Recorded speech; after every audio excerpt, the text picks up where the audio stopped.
In the inauguration, you have two lines of succession, one for the Barack Obama administration, which is still in place, and one which really won't be in place until Donald Trump is inaugurated, comes into office, and actually formally nominates and the Senate confirms his people. You might actually end up with a president from the prior administration because of a tragedy.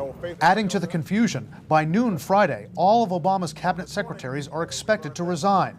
John Kerry, the current Secretary of State, would be the first cabinet secretary in the line of succession, but he's out of office by noon. Donald Trump's pick for Secretary of State, Rex Tillerson, may not be confirmed for another week or two. So who would be Secretary of State on Friday afternoon? According to State Department sources, the job would fall to the highest-ranking non-political official in the department, the Undersecretary for Political Affairs, Tom Shannon.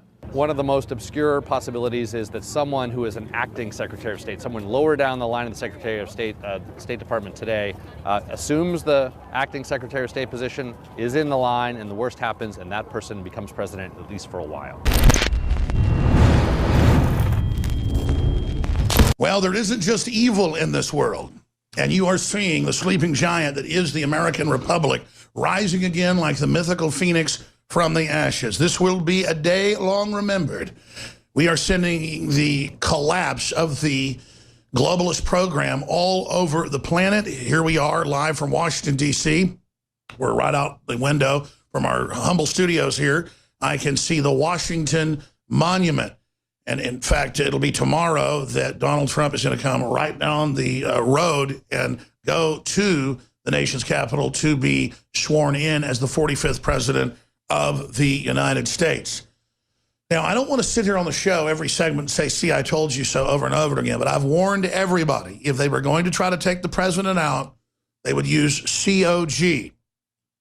And when we come back from break, we have CNN reports and others licking their lips, promoting the idea, normalizing the idea that if Trump gets assassinated or if Trump gets removed because he's a Ruski agent, Obama will appoint the new president. So they're selling that idea right now. And it's very interesting that you're seeing a bunch of Democrats not show up to this, and you're seeing John Kerry not show up. If a nuclear weapon goes off, big one, small one, so-called improvised, one cooked up by jihadis, if a nuke goes off, you can 100% know it was the criminal elements that have infiltrated the deep state, the shadow government. We set up a shadow government after the atomic bomb was created under mutually assured destruction, or under really the Mexican standoff that nuclear weapons created, where that if the government got knocked out in a sneak attack, there would be a backup emergency government to reconstitute the republic. The problem is anything like that can always be used to take the government over. An example is Operation Valkyrie, using the Valkyrie system that Hitler set up for COG. They tried to use it against him. And I'm not saying Hitler's good. The point is you can see how this can be used here, either for good or bad. This is how they will go at him. It was declassified back in the 80s that some people looked at overthrowing Reagan using COG. So we know that COG has been looked at as the prime way to overthrow a president. And sure enough, here it is, the day before the inauguration, they're floating it. And I said, first they'll say he's a Russian agent. Then they'll say he's illegitimate. Then they'll say that we've got to have a civil emergency and suspend the election and have new elections. Once they start talking about that, they'll want to federalize the election so that the, quote, feds, the people Obama controls, the globalists control, will oversee the election. Boom, boom, boom, boom. Every bit I told you has now happened. Now, they're going up against a rock and a hard place. They're going uphill because most of the intelligence agencies are awake. Most of the military is awake. The American people are somewhat awake. So if they do this, they're doing it at high noon with their goods hanging out, okay? And their big, fat, ugly butts hanging out. So we need to let them know we're watching you, we're aware of you, we see you, so they do not pull it off. But let me tell you something. It's very worrisome that we now have 50-something members of Congress that aren't going to be at this thing. And I'm sitting here just a few hundred yards from the Capitol. It is very, very worrisome that they're all openly talking about Trump dying tomorrow, and how Obama will just install someone new and it's completely normal and no big deal because he hasn't gotten any of his committee people, any of his cabinet people approved yet. So sorry, the Trump administration never existed. It's going to have to be people Obama appoints. And it turns out Obama has people designated waiting at a facility outside of the District of Columbia at Site R out in Maryland, and then also out in Colorado Springs. They've got the new government just waiting. It hadn't even been activated in a long time, but magically for this inauguration, it's been activated and the people are in the bunkers. Oh, is this a little bit suspicious? You'd have to be insane as a COG historian like I am to not understand this is dangerous. So again, I told you, COG, COG, COG, COG, COG is the way they're going to go. I'm not saying they're going to pull it off tomorrow, but they're sure thinking about it. This is so historic on every front. And the corporate dinosaur media keeps trying to say it's not historic that Trump was elected when it is completely historic. It was historic in a very negative way that the establishment, by the time Kennedy was assassination, began to install presidents that they controlled. To a certain extent, Reagan tried to be his own president, and so they attempted assassination on him and pretty much got control of him from that point on. Then with George Herbert Walker Bush and his protege, Bill Clinton, and then his son, and then Obama, we have had 30 years of an intelligence agency coup d'etat in this country. Rex 84 was declassified in congressional hearings, parts of it, in the late 1980s during the Iran-Contra investigation. And it was discovered under Rex 84, Operation Cable Splicer, Operation Garden Plot, and others, that there were COG plans being hatched by George Herbert Walker Bush on basically overthrowing the government using continuity of government systems, or COG. It had actually been L.L. Lemnitzer in 1962, the chairman of the Joint Chiefs of Staff, that had proposed the plan to John F. Kennedy, a plan to stage terror attacks in America, blame it on Russia, and start a nuclear war. Kennedy discovered the plan, fired Lemnitzer, but Lemnitzer had stay-behinds in the Pentagon who became the corporate officers over two people, Donald Rumsfeld and Dick Cheney. So they sat at the feet of individuals, and their names were on reports that even came out in the 1980s, that in the mid-60s and 70s, they were inside the Pentagon and inside the Gerald Ford administration, cooking up and selling the plan of COG takeovers using continuity of government emergency. So this group of neocons is obsessed with this, and they understand that Hitler was almost taken out using a similar COG system, Valkyrie. The reason I've obsessed over COG is because when you hear them start talking about it and you hear them start selling it to the public, that means they're preparing the mind. They're preparing the soil of the brain so that these seeds will sprout. And so we just think it's normal if there's a terror attack taking out Donald Trump tomorrow, or taking out Donald Trump in Congress maybe at his first State of the Union in a year. And then, oh, now there's a new COG made up of career bureaucrats and others waiting to come in if the main body of patriots is taken out in Congress and in the executive branch, as well as the judiciary. Be a perfect time to do it during an inauguration, during a State of the Union. But here's the problem. Here's a little telltale sign. And I've laid this out in detail. If you're a regular listener, you know I've covered this the last month ad nauseum. I said they'll start hammering he's a Russian spy. I said this before the election. They'll announce they've got to federalize the election, even after the election, because Obama's still in for 2 months. Then they start to say the president's illegitimate. They start to say he's really a Russian agent. They start to say we need a civil emergency, a national emergency. Then you'll start hearing people are going to boycott the inauguration. Then you hear if he's killed at the inauguration, or if he's indicted days before or the day of the inauguration, It's okay because COG will step in. The president will appoint a new president. Obama won't stay on. He'll appoint a new president. And then Homeland Security, with their people in that they've put in, Loretta Lynch and others, or the stay-behind folks they've put in, they will then hold the new free, fair election like they have in South Africa or Venezuela or, Cuba. And that's the rest of the story.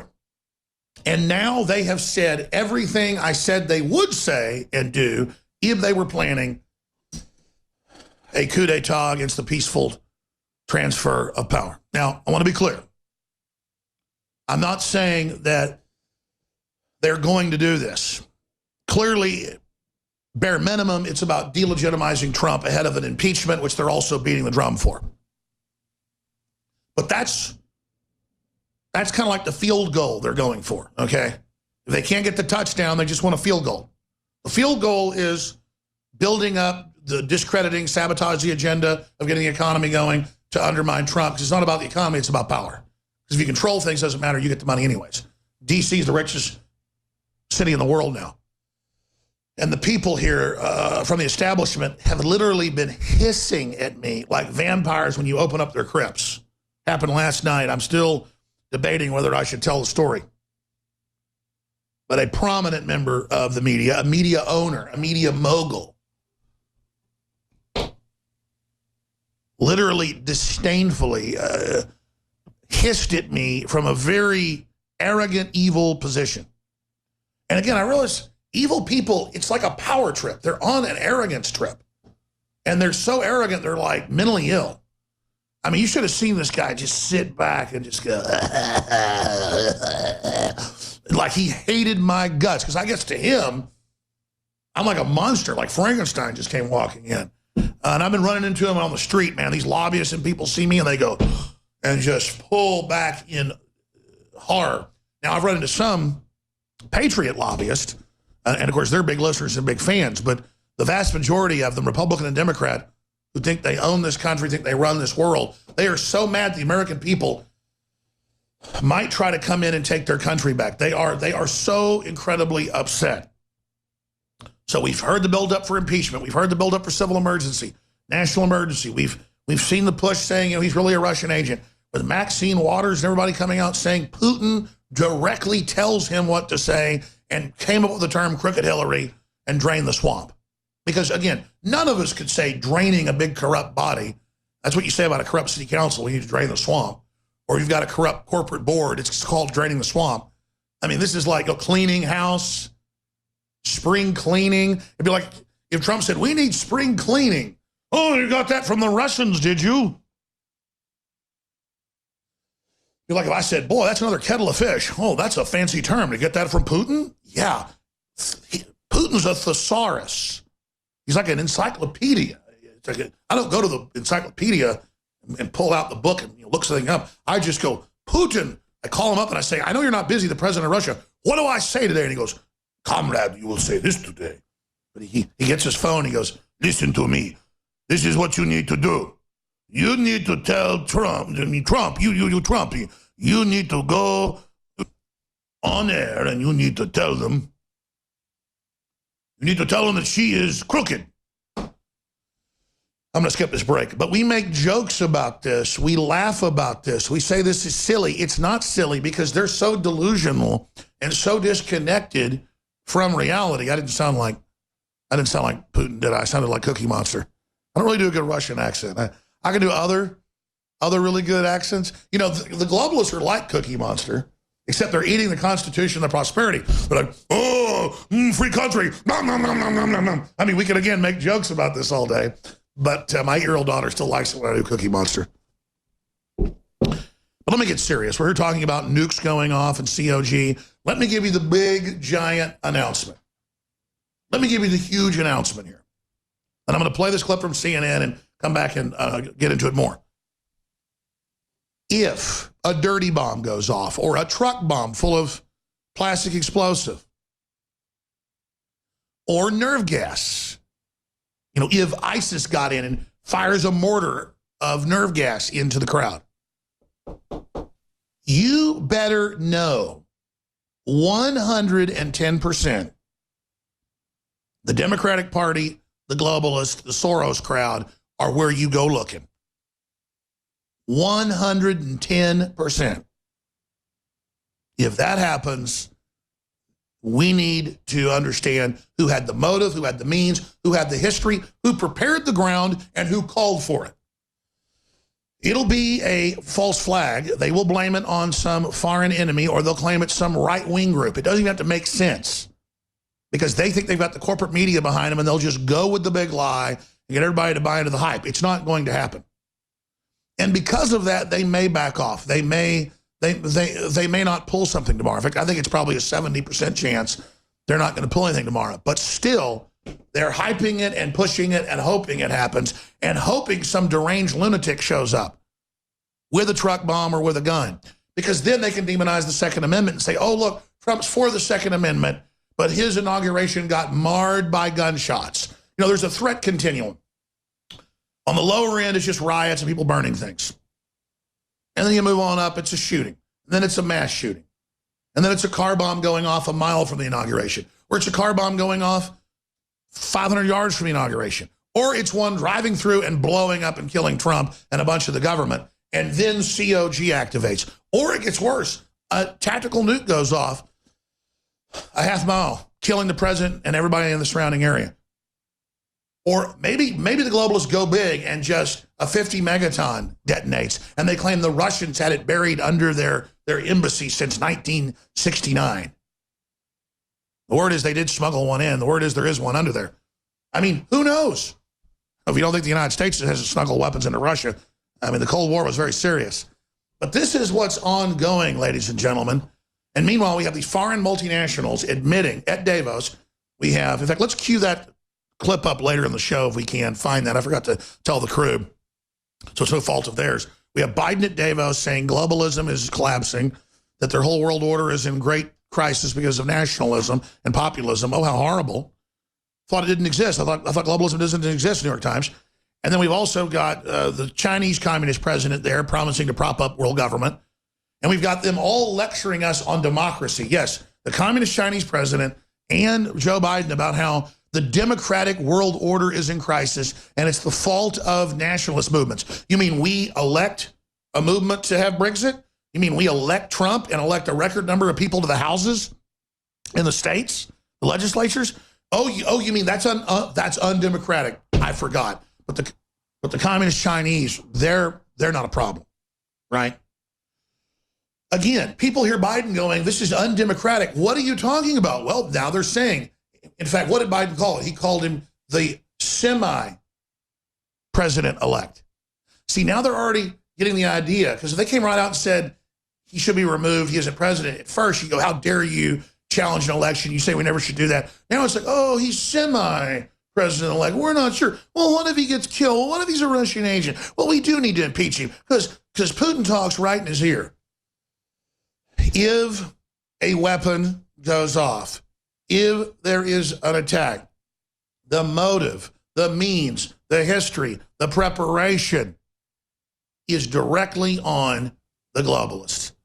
And if they think they're going to get away with it, and they think they're going to have some COG and announce that they've got a new provisional government in place, I'm sad you're going to do that, because the stock market will probably crash. It'll be a bunch of other bad stuff. It'll be very destabilizing. But you know what? I'd give your coup about 24 hours. And about 24 hours into that, who do you think provides you your security? 100%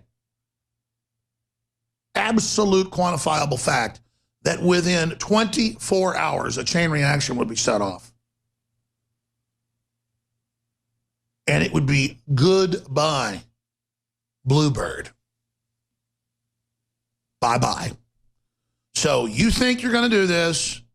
You think you're going to run and poison people with polonium and pull all this crap against a bunch of Americans that just want prosperity and just want sovereignty and just want to be a prosperous nation. We don't want to be cuckolded. We don't want to be dominated. We don't want to be shut down. We don't want to be ripped off anymore. And it doesn't mean Trump is perfect, but he's not out to get us. He's a good guy who wants prosperity and wants what made America great again. But under globalism, America isn't supposed to be great. We're supposed to be managed and controlled and have policies in place where we can't even compete. That'll teach those Americans. That's what the multinationals have done. And it's over. Because even if you kill me or Trump or Matt Drudge or Ron Paul or Senator Paul or whoever you think you're going to go after, let me explain something. Ideas are what are bulletproof. Victor Hugo, no army can stop an idea whose time has come. No army can stop an idea whose time has come. No army. So it got paraphrased in V for Vendetta.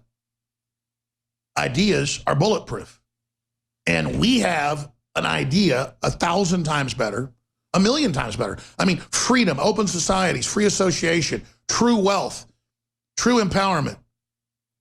Men being men, women being women. Notice they assault what makes us strong. No, if you want to be something else, hell, you want to be a dog, that's great. I'm not paying for your sex change. I'm not paying for you to think you're a dog. You understand?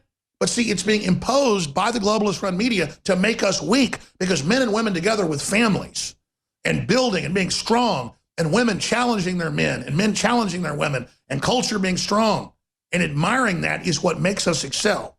And America was the model of that rugged individualism. They're attacking our strengths. It's declassified. It's in the WikiLeaks. I knew 20 years ago because it was in textbooks because they bragged about it, but it was declassified 2 years ago. But for decades, the CIA put out ugly art and ugly literature and then gave it awards to say it was beautiful, to twist people's minds and to denigrate things that everyone universally knew were more beautiful and regal. And then now what they do with MTV and all of it is to wreck brains. This is military technology being used against people. People go, oh, I thought the military's good. And now you're saying military technology. See, the military and military technology are two different things. Globalists weaponizing the food, the water, the culture is at all of us.